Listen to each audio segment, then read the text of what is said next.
It's so nice to have you. I always look forward to our visits and the pleasure of introducing you to our neighbors, because it is, after all, our community. I have to do a disclaimer in the front. I don't usually do businesses because this is not an advertising agency. I made an exception this time because of what they do. And the Zillner Company is an agency that specializes in marketing to older adults. And I thought that that was so interesting because we are becoming a country of older adults. We really are. As medicine improves and all of that, we are living longer. We are becoming healthier. And they are a marketing firm. So they market. You know, I thought to myself, and I think I said to you, to a niche market, but it's a lot of niches. And we're going to talk about that. And I'd like for you to meet Ronda Zillner. Ronda is a marketing person, and it is her company that we're going to discuss. Ronda, welcome. Well, thank you. Thank you for having us today. I'm delighted. We are a marketing firm, but we do specialize in marketing to seniors, to older people, and it's a company I started 22 years ago after 5 years of working in the senior living community industry. Did you do that? Did you start the company? I did start the company in 1992. It was after 5 years of doing some marketing for some senior living communities around the country, and realized, wow, this is a fascinating business. The people are amazing. It really felt like marketing had a real purpose, that we were improving people's lives, but in an aspirational way.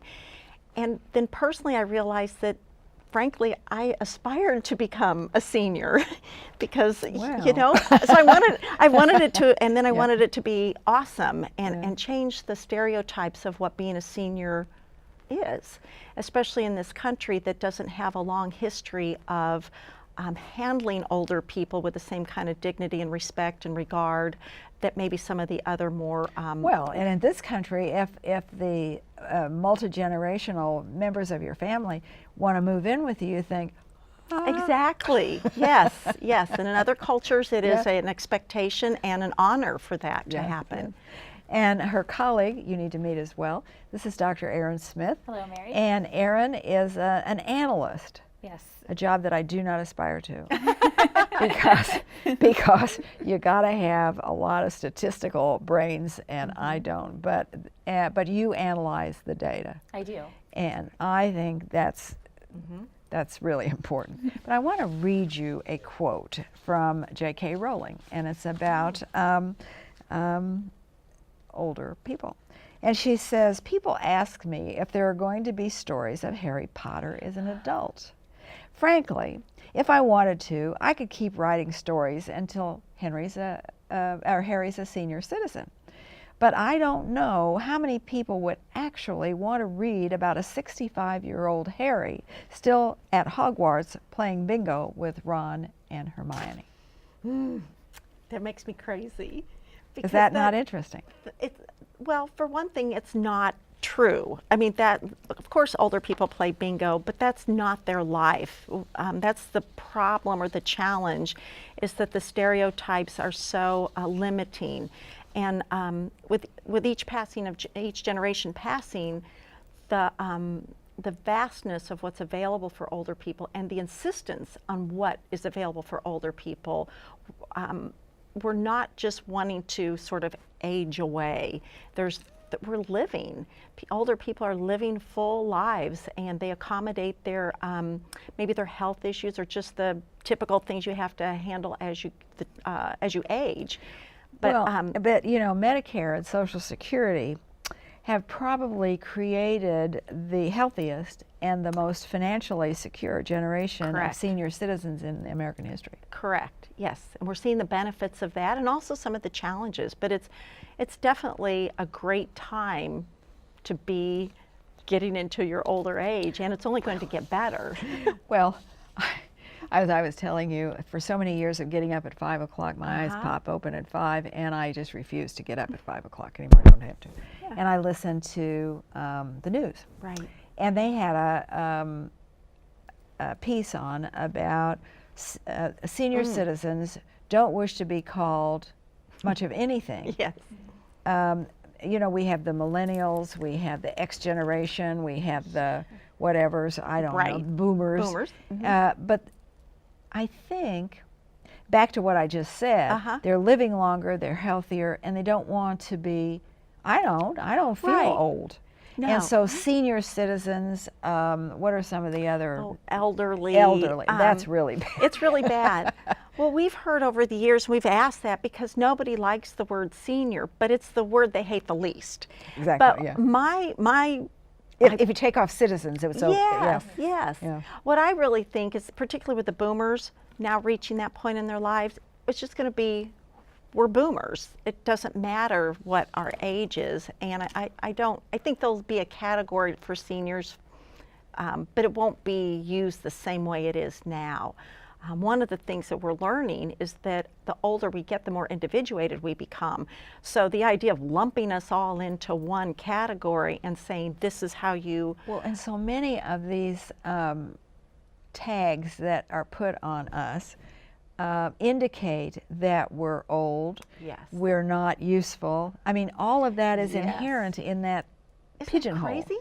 And there are many of us that are working regularly and using our brains and the experience that we have gained, hopefully, over all these years, and to be put to good use. Correct. So, and AARP says that at 55 you can join AARP.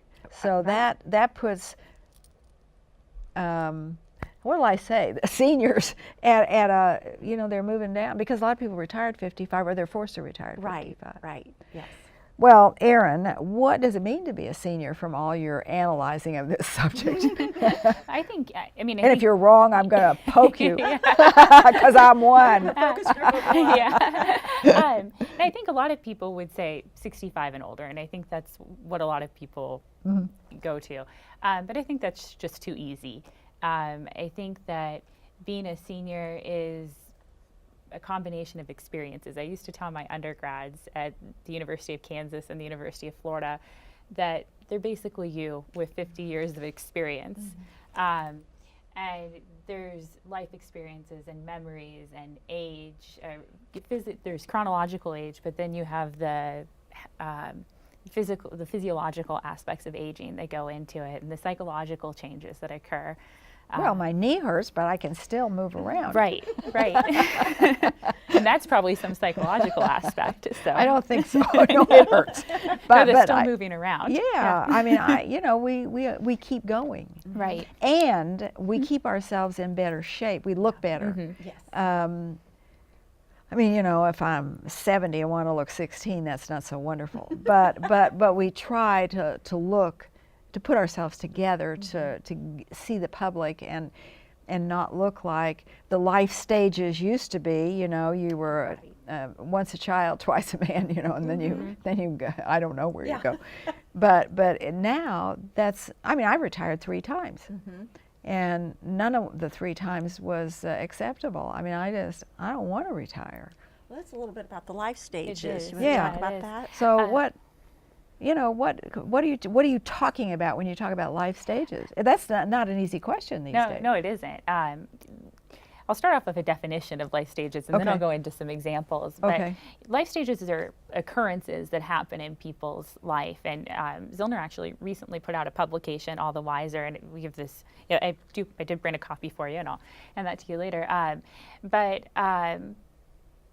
it's occurrences that shape people and change the way we interact, and it could be grandparenthood, or it could be retirement, or it could be going back to school, or it could be starting a new career. It could be a change in marriage, remarriage, or divorce, or widowhood, or all things that people experience in later life. I think one of my favorite examples of this is my mother actually turned 64 this year, and my aunt also turned 64 this year. And they are very different. My mom is still working, and she has 2 daughters, and neither one of us have had kids yet. But my aunt actually has 4 kids. She's got, I don't know, 10 or 15 grandchildren, and now she has a great-grandchild. they're the same age. And they're their very lives similar. revolve around a different. Right. And it's a Center. difference in life stages. So, Well, and the other complication, it seems to me today, is that families are very dispersed. And often you have a parent that has children, or a set of parents, sometimes as a single parent, but they don't see them but maybe twice a year because they live. And they have a life, and they have a family, and they have a job, and they, you know, you can't just drop everything. So the longer they're gone, the more fragile that tie becomes. So that's another stage in life, how to cope with that. I mean, you don't run a niche market, you have niches. We have many niches, yes, and we're always discovering new ones, because as each successive generation ages into that sort of mark of 65, there's a whole different set of circumstances that they grew up in, you know, what was going on globally, what was going on in their own family, socially, culturally, as well as just how things change with their children, and then causes them to have to make, to evolve to fit what the new normal is. You know, I see it in my own mother after my father died, and how she's had to change, and some things she's handled beautifully, and other things it's been very challenging. She has 4 children. We grew up in Illinois. After my father died, about 3 years later, she decided she wanted to move here because I was here. But both my brothers are back in Illinois, but because of their lives, they weren't interacting with her very much. My sister's in Singapore, so by default. You got elected. Yeah, and I'm the oldest, so that kind of makes, yeah. But it's been a journey that she'll often say, if anyone would have told me even 15 years ago, let alone 58 years ago when she got married, that this is how her life would have been, she couldn't have even imagined it. Well, and it's much richer in so many ways. Well, it is, but I always think life is a series of accidents. Yes. I do too. I do. Yes. And I think, well, you know, how did I get here? And you know what, Mary, that's interesting, because what we see is many people, older people, that have that attitude, and then we have others, again, that are terrified of those kind of things. And so, you know, you have to make decisions around those kind of people in different ways to accommodate where they are in their life stage, and emotionally, physically, and really psychologically. Yeah, but see, I don't want to be a dinosaur. I don't think you will be. You have to change. I have a couple of friends that are a lot younger, and we don't speak, we text. Yeah. And I get a text, you know, and then we talk back and forth and decide whatever it is. And I'm thinking, well, that was fast, you know. I know. But I had to learn to do that. Yes. You know, it's interesting. Well, what do seniors worry about? I mean, you look at this stuff. Yeah, the research seems to indicate that seniors are concerned about having enough money for retirement. You're not kidding. You know, and being able to pay medical bills and maintain the same standard of living that they've gotten used to. And I think that it makes sense, although, you know, we're in a period where there's a lot of benefits from having Social Security and Medicare. There's still challenges. Yeah, but Social Security was not meant to be it was only one leg of the stool. Right. Correct. Yes. So, and people got the wrong idea. They say, well, I can't live on my Social Security, but it Right. was never intended for Supposed that to be. Right. Mm-hmm. So, yeah. You know, we are talking about segmenting the population by age, but that's not the only segment that's out there. So you have to look at ethnicity and education and all kinds of diversity. How do you do that and come up with anything? I mean, to me, it looks like I'm not a statistician, so it looks like one big mess. So how do you look at that, those statistics? What do you look at when you're talking about segmenting by other than age? Yeah, so when I was doing my doctoral research, in the process of doing that, one of the things that I studied was segmenting, market segmenting. And one of the things I saw was a lot of people segmented by age. And I thought, oh, that's a terrible way to do this, because as we've just discussed, there's limitations in just defining someone by age. And one of the things that drew me to Zillner was the fact that we don't just segment by age. We look at the psychographics, we look at the demographics and behaviors in the past and historical information about what they've purchased before or what they're going to purchase. And I just think that's so neat because it tells so much of a person's history. Well, you know, it's interesting you used to say that because I have a Kindle and I read a lot, but I like mysteries and I like a certain kind of mystery. Boy, once they get onto that, but I'm sort of an eclectic reader, so I fool them. I read a mystery to kind of rest a little, and then I start on something else. So they're never quite sure, so they stick with the mysteries with me. And I get, and they watch carefully what I've been reading, and I'll get one. I like one particular mystery writer, so when he does a new book, I get an email from Amazon. So-and-so has a new book out. Right. Do you want to pre-order it? I mean, to me, that's getting it all organized. Yes. Is that what you do? Yes, so we do.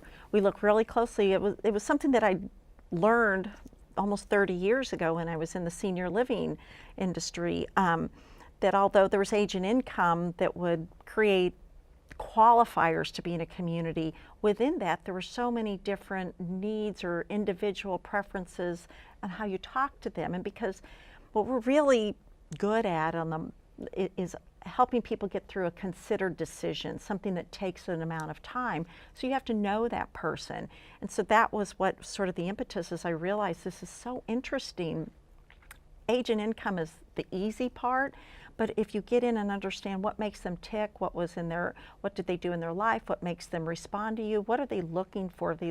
We talked a little bit ago about, they're worried about making ends meet, particularly around the healthcare issue. But a really large part of what They're also worried about being alone. I was just going to say companionship. That is a huge isolator. Your life is so much richer when you have companionship. Now, that doesn't mean you want to be with people every single minute, but that you have access to other people that are similar, at least in values. You might have different interests, but you have similar values so that you can have really great conversations. What is one of the most interesting things you've marketed to during your career with marketing to seniors? What?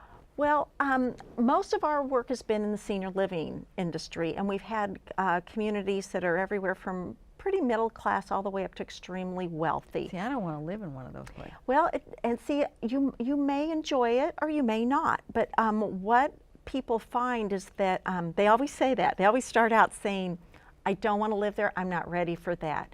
100% of them then later tell me, why did I wait so long? And the reason they end up making the decision is because they realize they don't want the burden of the house anymore. They don't want to have to worry about in the winter, can I get out to get my groceries or go to the bridge club or go to my volunteer organization. They want to make sure that they don't have to worry about those things. Yeah, but some of them can't afford to leave true. their homes. That's true.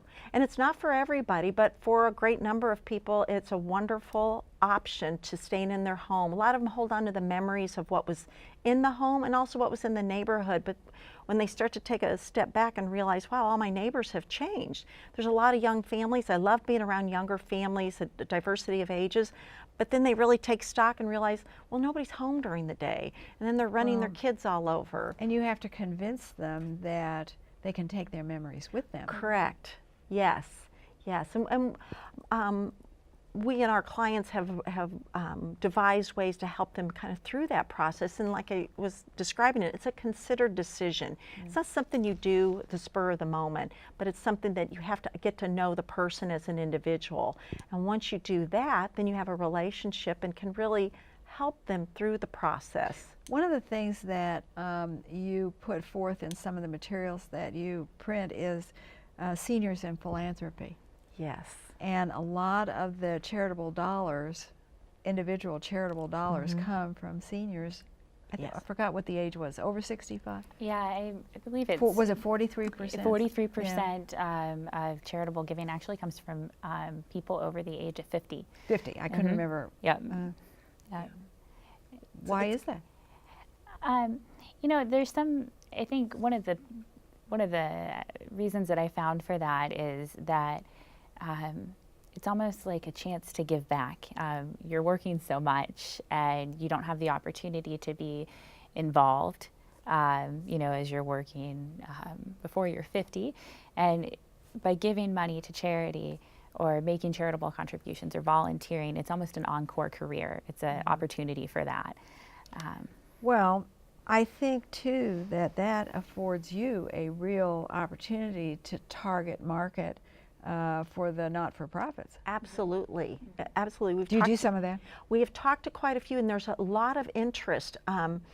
The challenge is that it's so different than what everybody's used to that there's a little bit of trepidation about, oh, really? Even though you're showing them the facts, the figures, and they're even looking at their own boards and seeing the fact that they have, you know, an older board. There's a sprinkling of younger people, but there is a the common knowledge or the common wisdom has always been you want to get the youngers, and there's value in doing that because There you is, have to. but they don't have the But they expendable don't, income. no, that- they don't have the expendable income. They don't have the wisdom. They don't have the ability to make same kind of decisions. A lot of them are not as empathetic towards the cause because they just don't have the life experiences.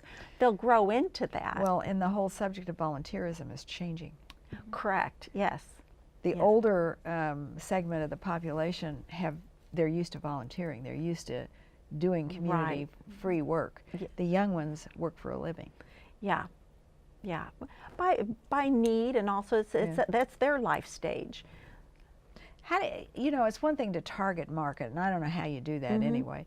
But it's also another issue to get that target market to move in the direction you want them to move. How do you do that? You know, I mean, I have no. You see, you can't hire me. I have no clue as to what to do here. I think recognizing some of the changes that come along with aging. You know, one of my favorite facts about getting older is that you get a better vocabulary, and that you Maybe, gain let's hope wisdom. so. And so, But how do you get the target market to move? That's what I don't know. Take the information, the analyses that Erin and the rest of her team put together, and then we have creative teams that are made up of copywriters and art directors as well as strategists who take that information and turn it into the type of words, the type of graphics, the type of photographs, headlines, layouts that we know will appeal to this segment, that segment, or the other What kind segment. of words move older people? It kind of depends on the situation, but you know, we like to, in a considered decision situation, we're typically writing a story, telling a story, and drawing them in based on what we've learned about them that resonates with them. It might be about maintaining independence, and we wouldn't use those words, but we would talk about, you know. Well, you use taking your memories with you. And correct, yes, yeah, we would use different language for that. And we've also, you know, worked with a couple medical device companies that want to have, they've got a basic way to do a procedure and then one that is a lot more complex. Medicare covers the base one, but it's about a $3,000 You know, hit. talking about that, those little things that you wear around Yes. your neck that Yes. you push if you fall. Correct. I mean, that's a big step to take. That's It as is bad big as a step. walker. Yes. And I'm thinking, Yes. how you know, you got to convince people that it's safe and not necessarily for the elderly. You know what I mean? Right. Yes. And in fact, that particular company, or one of the leaders in that industry, has another marketing arm that they market it towards, using it when you're out for a walk while you're being active. So they show different ages that it's not just for help, I've fallen and I can't get up. It's for if you're going for a walk on the trails, there's always a chance you might fall and break your ankle. You need somebody to come and get you. It doesn't matter if you're 25 or 75. There's that risk. There is a stigma. Yes, but they put the groups For together. canes and walkers and That's push right. buttons and all that Yes. kind of thing. They've changed the technology. They offer things now on watches or other devices, So it it's doesn't- not this. Look at me, I need help. Something large hanging around your neck. Yes, there's a lot of bad stuff I that was know, I know. accepted and still lives in everyone's psyche. Basically, though, do you market differently to seniors than you do to anybody else? Yes. Yeah. Yes. Yes. Why? Because they have. Well, maybe the way to put it is we don't market to seniors like seniors used to be marketed to. What we've done is we've realized they're individuals who have lives. They want to be talked to in a certain way with a sense of dignity. They're not need-driven, particularly in the areas that we work in. So it's not a need-based; it's a want-based. But wouldn't it be better to market to mature adults? I mean, there are mature adults. Some people never are mature adults. Yeah. But mature adults come in many different packages. Actually, you're correct, Mary. Of course, when we're working with our senior living communities, there's an age issue there. But on when we're working with some of the pharmaceutical companies, you know, most of their customers are older, but a lot of their products still apply to a younger generation. It's about what this product or service will do to enhance your lifestyle. It doesn't really matter your age. Is the fact that people are working longer, does that affect your marketing? Yes, it does. You look at that too, I'm sure, don't you? Yeah, I think it's certainly people have more disposable income because they're working longer. I think Well, that's some one are of working because they don't have That's the right. That's true. But I think there's a segment of the population that has more disposable income, and as a result, I think one of the implications is you have a huge spending power, and it's important to recognize that. I They think also get out and vote. that Yes, they do too. They get out and vote. That's a huge issue, huge opportunity also. Yes, it is. And I just think that it's such an interesting group of so many different stripes. Yes. And it's kind of like herding cats, I think. It is. I think Well, that's you think you've got one bunch over here, and then something else pops right. up, and you think, well. And that's what we empathize with the marketers out there, the marketing managers, and so that this is complex. It's not as easy as just putting one message out there and seeing what will happen. You'll spend an awful lot of and there are a lot of wasted time. things that people of all ages do alike. I mean, Yes. we all buy skinny popcorn. You know, and age doesn't have a whole lot No. to do with that. So No. I think that must come into your thinking as well, does it not? When Yes, and that wouldn't be an area where we would usually find ourselves being of value, actually, because what we're really good at is saying, here's the group that your product or service will appeal to, and here's why they would be likely to buy from you, but this is how you need to interact with them. Well, but you know, nothing occurs in a vacuum. Correct. So I think that in placing the thoughts out there, I would take it better if I thought it was a thought placed as in general, not because you saw me as elderly. Yes, and I think it goes both ways. We do a lot of direct response because that's the best way to do it. But there's another area that we offer some really good advice and guidance for any company, but it was an example of my mother recently that she needed some eye care surgery. And the way they herded her through the system just was totally upsetting to her. It was very impersonal. And so, you know, there's opportunities there that if they treat her in a dignified way and train their whole staff to treat her in a dignified Well, I way. would have tried to teach them. I would have said, just wait one moment here. We need to have I was a doing a little discussion." focus group in my mind. But the point is that if you accommodate the needs and dignity that a senior, if you just want to say a senior deserves, really everyone deserves to be treated not like a number. course. So to your point, A number in age or a number in line? either. Right. Either. It doesn't matter. That's It's exactly about right. it's about making a personal connection that makes someone feel like you're glad they're there. This has been so interesting, and I wish we had another 2 hours to discuss this subject.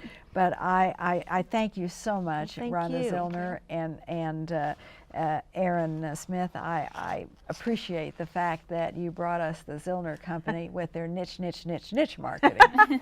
Thank you, Mary. And I have It's been to a say pleasure. that as I thank you for being with us, I would have to say that one of the blessings of getting older is the privilege of remembering. So we will remember together often, I hope, as we talk about our community and how pleased we are to live here. Thank you for being with us. Thank you for being with us, and I'll see you again soon.